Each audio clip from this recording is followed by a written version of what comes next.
Hier, publication des travaux du COR, Conseil d'orientation des retraites. On siège dans le Conseil d'orientation des retraites. Donc là, on est à un autre stade, c'est comment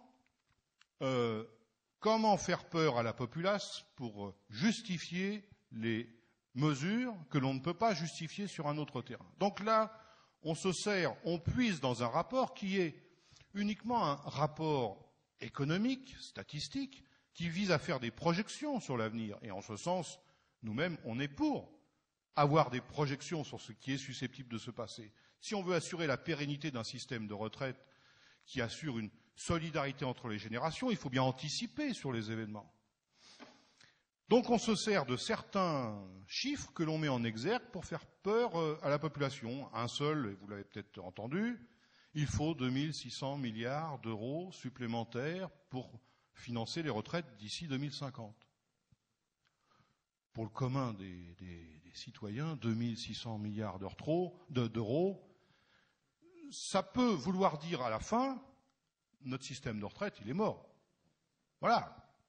Mais c'est un peu fait pour ça aussi. Hein, c'est aussi.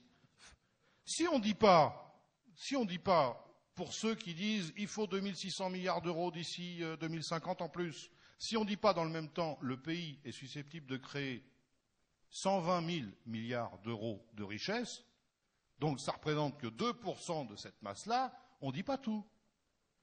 On ne dit pas tout. Mais vous le savez, il y a longtemps qu'une humoriste dit on ne dit pas tout.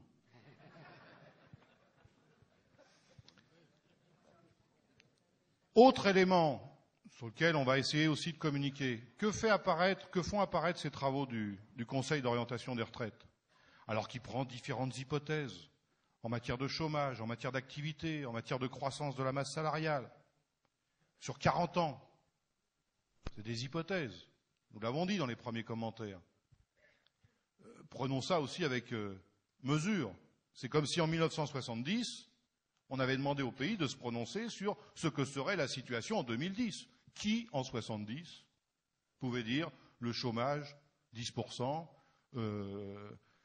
évolution de la croissance zéro, crise internationale, etc., etc. Donc tout ça est aussi à prendre avec mesure. Mais ce sont des éléments qui sont utiles à la réflexion. Que font apparaître les travaux du COR? Les conséquences de la crise économique.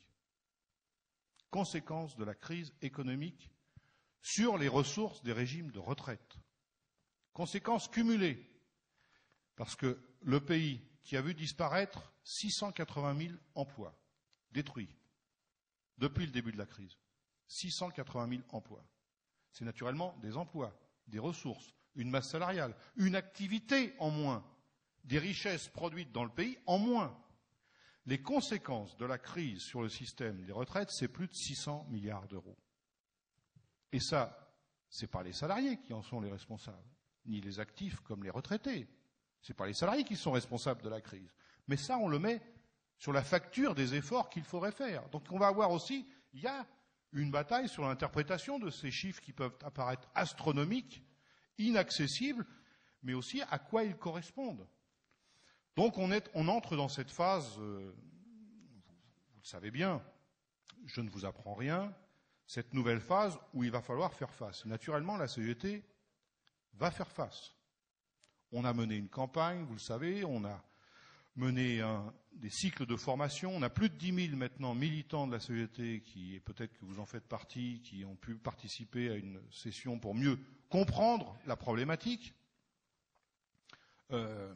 Lorsqu'on prend leur première déclaration, par exemple, on raisonne, sauf à la marge, on raisonne à moyens financiers constants. On ne veut pas parler cotisation, on ne veut pas parler contribution, sauf peut-être de la symbolique. On va peut-être demander aux plus riches, parce que quand même ça grogne dans le pays, d'apporter le rebol symboliquement pour les retraites. Enfin, la masse des solutions, on la demande pour les salariés. Donc on dit, il faut raisonner à masse financière constante.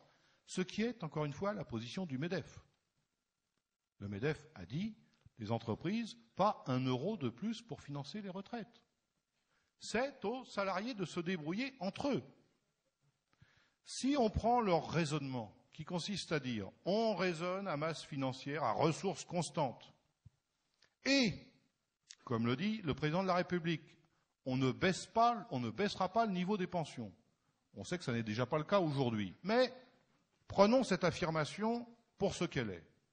À masse financière constante, en ne baissant pas le niveau des pensions, il faut dire aux actifs que l'âge de départ en retraite doit être reporté à 72 ans pour que ça s'équilibre. Ça, c'est pas la CGT qui le dit, c'est les travaux du corps. Ça veut dire 72 ans. Alors naturellement, ils ne vont pas aller jusque-là. Mais leur approche, ça consiste de fait, à diminuer la masse des retraites à verser. C'est ça l'objectif principal. Diminuer la masse des retraites à verser, en agissant sur tous les leviers qui peuvent permettre de diminuer la masse des retraites à verser. Donc, soit en diminuant le nombre de retraités, et là c'est l'âge qui peut jouer, soit en durcissant les conditions pour obtenir le niveau de sa retraite. Et là, c'est le débat sur l'allongement, la durée, la carrière de référence ou les carrières de référence, les annuités de cotisation dont il faut faire preuve pour avoir son droit à pension. Et puis il y a, vous le savez aussi, vous êtes bien placés, tous les mécanismes qui ont consisté à indexer l'évolution des retraites plutôt sur les prix et non plus sur les salaires, ce qui tire les retraites à verser vers le bas, ou à prendre les 25 années de référence plutôt que les 10. Enfin, vous connaissez tout ça par cœur. Mais l'objectif, c'est celui-là. Et l'affrontement va être celui-là.